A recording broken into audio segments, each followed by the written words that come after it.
Hello hi ಸ್ನೇಹಿತರೆ, ಎಲ್ಲರಿಗೂ ನಮಸ್ಕಾರ. ತುಳಜಾ ಅಡುಗೆ ಮನೆ ಚಾನಲ್ಗೆ ಸ್ವಾಗತ. ಇವತ್ತಿನ ರೆಸಿಪಿ ಸೂಪರ್ ಆಗಿರುತ್ತೆ. ಬೆಳಗಿನ ಬ್ರೇಕ್ಫಾಸ್ಟ್ಗೆ, ಮಧ್ಯಾಹ್ನ ಊಟಕ್ಕೆ, ರಾತ್ರಿ ಊಟಕ್ಕೆ ಸೂಪರ್ ಆಗೇ ಇರುತ್ತೆ. ಮಕ್ಕಳ ಲಂಚ್ ಬಾಕ್ಸಿಗೆ ಕೂಡ ಹಾಕಿ ಕೊಡ್ಬೋದು ನೀವು, ಅಷ್ಟು ಚೆನ್ನಾಗಿರುತ್ತೆ. ಬನ್ನಿ ಇದು ಯಾವ ರೀತಿ ಮಾಡೋದು ಅಂತ ನೋಡೋಣ. ಅದಕ್ಕಿಂತ ಮುಂಚೆ ಚಾನಲಿನ ಯಾರೆಲ್ಲ ಸಬ್ಸ್ಕ್ರೈಬ್ ಆಗಿಲ್ಲ ಸಬ್ಸ್ಕ್ರೈಬ್ ಮಾಡ್ಕೊಳ್ಳಿ. ಹಾಗೆ ಪಕ್ಕದಲ್ಲಿರೋ ಬೆಲ್ ಐಕನ್ ಒತ್ತಿ ಆಲ್ ಅಂತ ಸೆಲೆಕ್ಟ್ ಮಾಡ್ಕೊಳ್ಳಿ. ವಿಡಿಯೋ ಇಷ್ಟ ಆದರೆ ಒಂದು ಲೈಕ್ ಮಾಡಿ, ಕಮೆಂಟ್ ಮಾಡಿ, ಶೇರ್ ಮಾಡಿ. ಬನ್ನಿ ಇದು ಯಾವ ರೀತಿ ಮಾಡೋದು, ಇದಕ್ಕೆ ಏನೆಲ್ಲ ಬೇಕು ಅಂತ ಇವಾಗ ನೋಡೋಣ. ನೋಡ್ರಿ, ಒಂದು ಬೌಲಷ್ಟು ಇದು ಜೋಳದ ಹಿಟ್ಟು ತಗೊಂಡಿನಿ.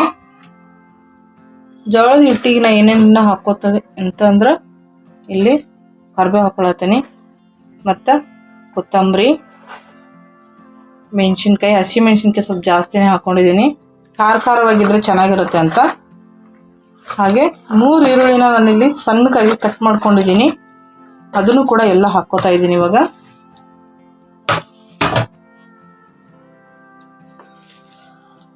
ನೋಡಿ, ರುಚಿಗೆ ತಕ್ಕಷ್ಟು ಉಪ್ಪನ್ನ ಹಾಕೊಳ್ಳೋಣ.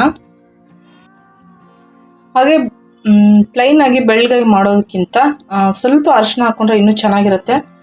ಮಕ್ಕಳು ಇನ್ನೂ ಚೆನ್ನಾಗಿ ಇಷ್ಟಪಟ್ಟು ತಿಂತಾರೆ. ಹಾಗಾಗಿ ಸ್ವಲ್ಪ ಅರಿಶಿನ ಹಾಕೊಂಡಿದ್ದೀನಿ.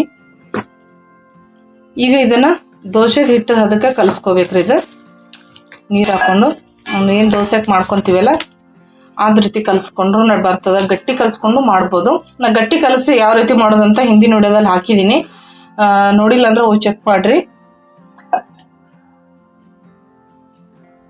ನೋಡ್ರಿ, ಹಾಗೆ ನೀರು ಹಾಕ್ಕೊಂಡು ಸ್ವಲ್ಪ ನೀರು ಹಾಕೊಂಡು ಹಾಗೆ ಕಲಿಸ್ಕೋಬೇಕ್ರಿ. ನಿಮ್ಗೆ ಬೆಳಿಗ್ಗೆ ಬ್ರೇಕ್ಫಾಸ್ಟಿಗಾಗಲಿ ಮಧ್ಯಾಹ್ನ ಊಟಕ್ಕಾಗಲಿ ಮಾಡಿ ಇಟ್ಕೊಂಡ್ರು ಓಕೆ, ಚೆನ್ನಾಗಿರುತ್ತೆ ತಿನ್ನೋಕ್ಕೆ. ಮೊಸರು ಶೇಂಗಾ ಚಟ್ನಿ ಎಲ್ಲ ಇರ್ತದಲ್ಲ, ಅದ್ರ ಜೊತೆಗೆ ತಿನ್ಬೋದು. ಇಲ್ಲ ಅಂದರೆ ಹಾಗೆ ಕೂಡ ನೀವು ಚಟ್ನಿ ಏನಾದರೂ ಮಾಡ್ಕೊಂಡು ಕೂಡ ತಿನ್ಬೋದು. ಚಟ್ನಿ ಜೊತೆಗೂ ಚೆನ್ನಾಗಿರುತ್ತೆ. ಇದು ನೀಟಾಗಿ ಕಲಿಸ್ಕೊಳ್ಳೋಣ.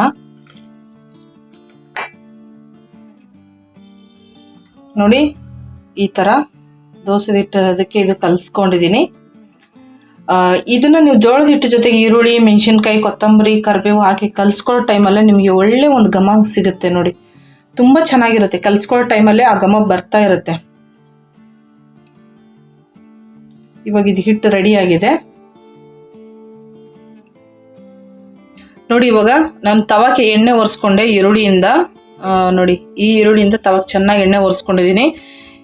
ತವ ತುಂಬ ಹಳೆಯದು, ಹಾಗಾಗಿ ಎಣ್ಣೆನ ಒರೆಸ್ಕೊಂಡಿದ್ದೀನಿ. ಹೊಸ ತವ ಇದ್ದರೆ ಪರವಾಗಿಲ್ಲ, ನಿಮ್ಮದು ಏನಾದರೂ ಹಳೆ ತವ ಅದು ಇದ್ದರೆ ಎಣ್ಣೆ ಒರೆಸ್ಕೊಂಬಿಡಿ. ಈರುಳ್ಳಿಯಿಂದ ಮಾತ್ರ ಚೆನ್ನಾಗಿ ಬರುತ್ತೆ. ನೋಡಿ, ಇಷ್ಟು ಹಾಕೊಂಡ್ರೆ ಸಾಕಿದು. ಚೆನ್ನಾಗಿ ತವ ಕಾದ್ಮೇಲೆ ಹಾಕೊಂಡ್ಬಿಟ್ಟು ಸ್ವಲ್ಪ ಎಣ್ಣೆ ಬಿಟ್ಕೊಂಡ್ಬಿಡೋಣ.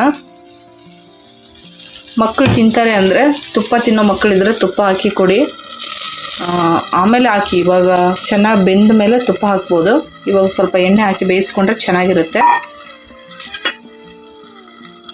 ಚೆನ್ನಾಗಿ ಒಂದು ಸೈಡ್ ಬೆಂದ ಮೇಲೆ ಮತ್ತೆ ತಿರುಗಿಸಿ ಹಾಕೊಳ್ಳೋಣ. ತುಂಬಾ ಚೆನ್ನಾಗಿರುತ್ತೆ, ತಿನ್ನೋಕ್ಕೆ ಟೇಸ್ಟಿಯಾಗಿರುತ್ತೆ. ಮಕ್ಕಳಿಗೆ ಕೂಡ ತುಂಬ ಮೃದುವಾಗಿ ತಿನ್ನೋಕ್ಕೆ ತುಂಬ ಇಷ್ಟಪಡ್ತಾರೆ.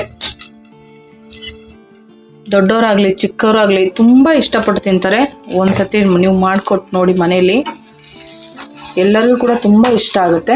ಮಾಡೋದು ತುಂಬ ಸುಲಭ. ಬೇಗ ನಿಮಗೆ ಬೆಳಿಗ್ಗೆ ಟೈಮ್ ಇಲ್ಲ ಅನ್ನೋ ಟೈಮಲ್ಲಿ ಬೇಗನೆ ಇದನ್ನು ಮಾಡ್ಕೋಬೋದು.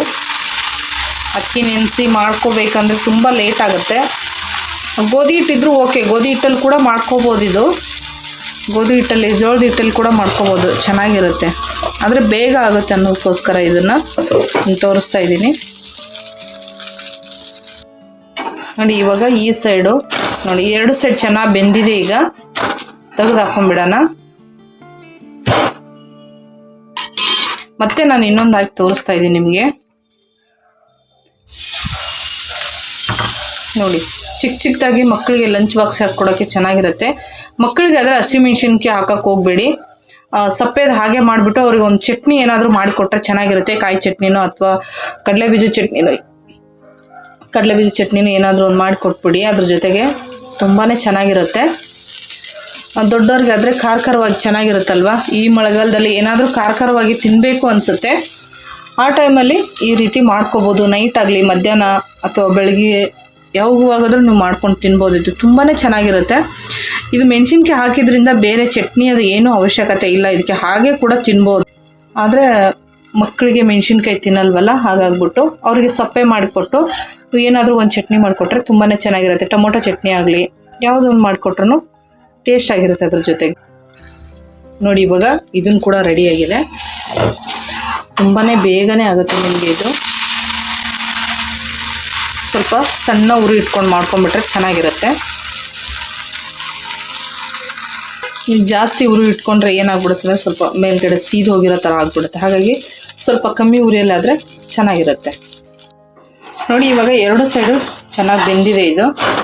ನೋಡಿ ಇಷ್ಟಾದರೆ ಸಾಕು, ತಗೊಂಡ್ಬಿಡೋಣ.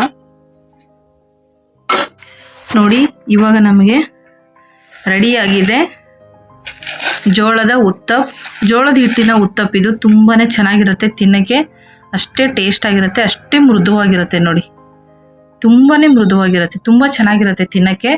ಬೆಳಗ್ಗೆ ತುಂಬ ದಿಢೀರಾಗಿ ಮಾಡ್ಕೊಳ್ಳುವಂಥ ಬ್ರೇಕ್ಫಾಸ್ಟ್ ರೆಸಿಪಿ ಇದು. ನಿಮಗೆಲ್ಲರಿಗೂ ಇಷ್ಟ ಆಗಿದೆ ಅಂದ್ಕೊತೀನಿ. ಯಾರಿಗೆಲ್ಲ ಇಷ್ಟ ಆಯಿತು ಲೈಕ್ ಮಾಡಿ, ಶೇರ್ ಮಾಡಿ, ಕಮೆಂಟ್ ಮಾಡಿ, ಚಾನಲ್ನ ಸಬ್ಸ್ಕ್ರೈಬ್ ಮಾಡ್ಕೊಳ್ಳಿ. ಇದೇ ಥರ ಹೊಸ ರೆಸಿಪಿ ಹಾಕ್ತಾ ಇರ್ತೀನಿ. ಆಲ್ ಅಂತ ಸೆಲೆಕ್ಟ್ ಮಾಡ್ಕೊಳ್ಳಿ. ಆವಾಗ ನಾವು ಹಾಕೋ ವಿಡಿಯೋದು ರೆಸಿಪಿಗಳು ನಿಮಗೆ ಫಸ್ಟೇ ನೋಟಿಫಿಕೇಷನ್ ಬರುತ್ತೆ, ನೋಡ್ಬೋದು. ಇನ್ನೂ ಇದೇ ಥರ ರೆಸಿಪಿಗಳು ತುಂಬ ವಿಡಿಯೋಗಳನ್ನ ನಾನು ಹಾಕಿದ್ದೀನಿ. ರೆಸಿಪಿಗಳು ಯಾರಾದರೂ ನೋಡಿಲ್ಲ ಅಂದರೆ ನೋಡಿಬಿಟ್ಟು ಸಪೋರ್ಟ್ ಮಾಡಿ. ಇದಕ್ಕೆ ಚಟ್ನಿ ಸಾಂಬಾರು ಏನೂ ಅವಶ್ಯಕತೆ ಇಲ್ಲ, ಹಾಗೆ ತಿನ್ಬೋದು ಮೊಸರು ಜೊತೆಗೆ. ತುಂಬಾ ಚೆನ್ನಾಗಿರುತ್ತೆ. Thank you so much. ಇಷ್ಟೊತ್ತು ವಿಡಿಯೋ ನೋಡೋದಕ್ಕಾಗಿ ಎಲ್ಲರಿಗೂ ಕೂಡ ತುಂಬ ಹೃದಯದ ಧನ್ಯವಾದಗಳು. ನಮಸ್ಕಾರ. ಮತ್ತೆ ಮುಂದಿನ ರೆಸಿಪಿದೊಂದಿಗೆ ಸಿಗುತ್ತೇನೆ.